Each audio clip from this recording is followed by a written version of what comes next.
तो supreme court के निर्देश पर जिला अदालत थोड़ी देर में ज्ञानवापी मामले पर सुनवाई करने वाली है, लेकिन उससे पहले हिंदू पक्ष और मुस्लिम पक्ष के अलग अलग दावे हैं। कुमार अभिषेक हमारे साथ हमारे सहयोगी जुड़ चुके हैं और उनके साथ हिंदू पक्ष के वकील विष्णु जैन हैं। कुमार अभिषेक, बात कीजिए।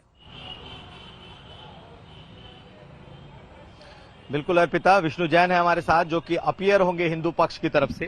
आज आप अपीयर होंगे, लेकिन सबसे पहला क्या किस चीज पे सुनवाई है, कितने बजे सुनवाई है, क्या ये मेंटेनेबिलिटी पर ही सुनवाई है शुरुआत? देखिए, सुप्रीम कोर्ट ने जो आदेश दिया उस पर कहा है मेंटेनेबिलिटी का इशू प्रायोरिटी पे सुना जाएगा, पर जो मेंटेनेबिलिटी है उसको डिसाइड करने के लिए बहुत सारे इंपॉर्टेंट इश्यूज हैं जिसको ध्यान में रखना है।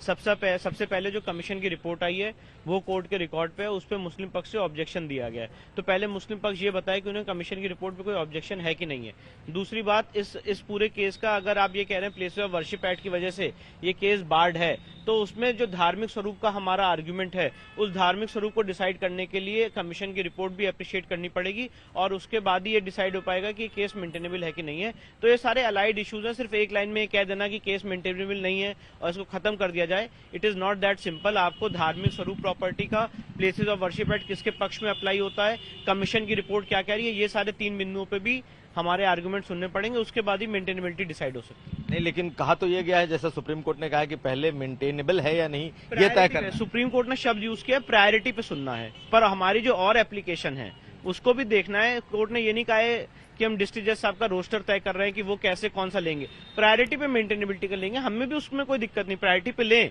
पर साथ साथ जो हमारे अलाइड इश्यूज हैं उसको भी कंसिडर किया जाए। जैसे मैंने आपको बताया, धार्मिक स्वरूप और आपका कमीशन की रिपोर्ट और उसके बाद जो प्लेसेस ऑफ वर्शिप एक्ट का उनका आर्गुमेंट है, उन सारी चीजें को डील किया जाए। ये अलाइड इश्यूज हैं आपको लगता है? ये सारे अलाइड इश्यूज हैं, उसके बिना ये केस डिसाइड ही नहीं हो सकता है।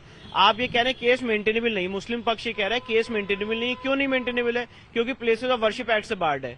हम कह रहे हैं प्लेसेस ऑफ वर्शिप एक्ट से बार्ड नहीं, क्योंकि धार्मिक स्वरूप भी संपत्ति का देखना होगा।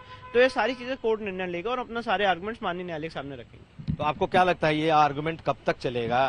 क्या आज कोई डेट डिसाइड होगा या फिर आज ही से शुरू हो जाए? देखिए, अब मुस्लिम पक्ष को आज अपने आर्गुमेंट स्टार्ट करने हैं। किस मामले में? मेंटेनेबिलिटी पे उनको अपने आर्गुमेंट स्टार्ट करने। हम तो अपना ऑब्जेक्शन फाइल कर चुके हैं। जहां तक कमीशन की रिपोर्ट की सवाल है वो कोर्ट के रिकॉर्ड पे, हमें उसकी सीडीज और जो ओरिजिनल कॉपीज हैं वो चाहिए। तो अब ये माननीय न्यायालय तय करेगा कि उनका शेड्यूल क्या होगा, ये तो कोई वकील नहीं बता सकता है। पर जहां तक अनुमान है 23 तारीख की जो डेट फिक्स की गई थी वो सिविल जज महोदय ने की थी। अब ये केस की फाइल ट्रांसफर हुई डिस्ट्रिक्ट जज के साहब के सामने, तो वो अपना एक खुद का रोस्टर और कैसे शेड्यूल है वो तैयार करेंगे, सारी पार्टीज को इन्फॉर्म करेंगे, फिर उसके बाद केस आगे। ये आपको क्या लग रहा है कि ये डेट क्या आज सिर्फ तय होंगे या फिर सुनवाई भी शुरू हो? देखिए, हम तो सुनवाई के लिए रेडी हैं। और बाकी जो महिला याचिकाएं अलग अलग आप दे रखे हैं अपनी याचिकाएं। ठीक है, आप नजर बनाए रखिए, पल पल की अपडेट हम आपसे लेते रहेंगे। देखिए, विष्णु जैन जो कि हिंदू पक्ष की तरफ से दलील देने के लिए पहुंचने वाले हैं कोर्ट में, उन्होंने कहा कि जो मांगे हैं उनकी वो भी वो कोर्ट के सामने रखेंगे, लेकिन थोड़ी देर में सुनवाई होगी।